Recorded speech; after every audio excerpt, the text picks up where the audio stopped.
I'm Ashley Yeo. I'm the featured artist with Art Encounters for Till the Last Blossom. I think the exhibition is kind of like an accumulation of what I've sort of experienced as artist and through my art residencies over the past few years. So, for example, like the gradient behind us is sort of inspired from the Arctic Circle, and thinking about daylight and even the sort of flowers. So I like to kind of work with flowers, I guess natures, and to extension flowers. And I think for me, just kind of like to think about presenting them in a very different manner from how I usually does them. To the Last Blossom, yeah. So basically sort of translated from a Chinese Tenyu. But basically what it means is that, like relationship, it doesn't, everything comes to an end. So not just talking about romantic relationship, but platonic as well, or just between friends or between families, or even between ourselves. There are things that pass and changes. So I thought it was a really good summary to kind of frame it as, to the last blossom, where as much as we can, we should just enjoy it while we can,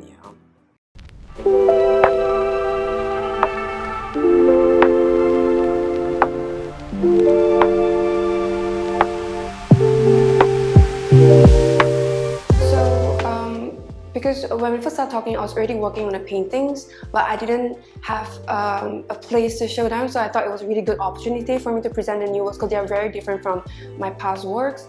And because it's a small space, exactly because it's a small space, I was, I could be a bit more experimental, and that's why I felt more confident, and especially with the work that's required.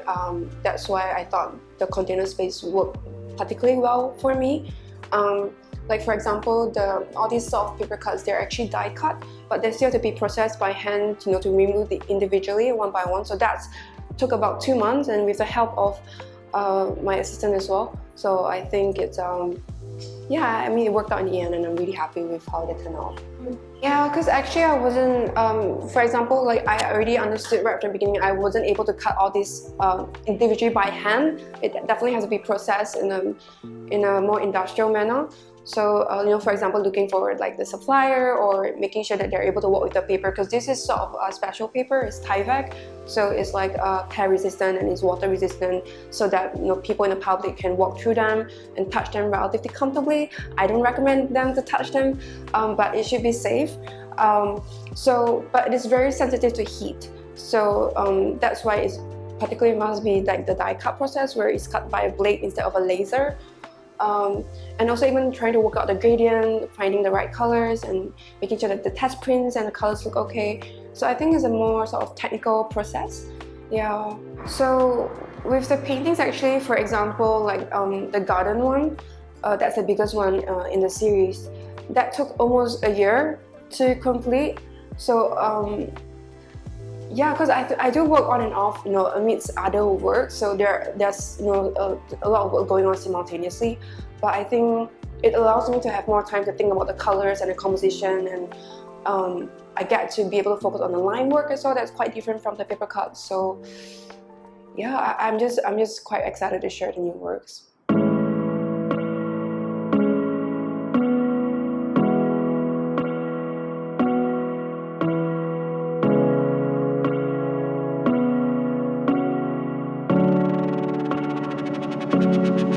So basically, I understand that it's a container space, so the space itself is already very small. So actually, that allowed me to be more experimental with the spaces. So for example, this is my first time working with like a gradient background for the work, and extending to the other container where there's the pastel murals.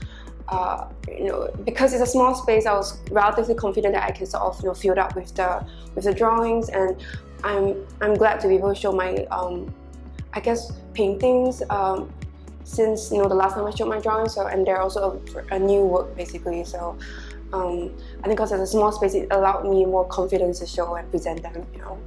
The audience have been really respectful. Like they do maintain like a boundary, and they don't really disturb me or ask me any questions actually until I sort of introduce them. It's quite nice. Yeah, a lot of I think very polite feedback, like always very nice, or glad to see you working. So yeah. I think overall it's quite positive. I think just because in general, like people are attracted to colors, so that's why I assume that's what got them to come see. And after that, they're able to kind of spend more time to see the details and notice the various like craft of the work. So I thought that was quite nice. I think Art Outreach has been like really supportive. That they have been really open with me to be more experimental and try out new things, and they're also really flexible enough for me. Like when I encountered any sort of difficulty, they were able to sort of like help me resolve that as well. So yeah, I'm definitely very like, I think this is a really important opportunity to work with new mediums and new spaces and new kind of exchanges with the work. So I thought it was a really nice experience.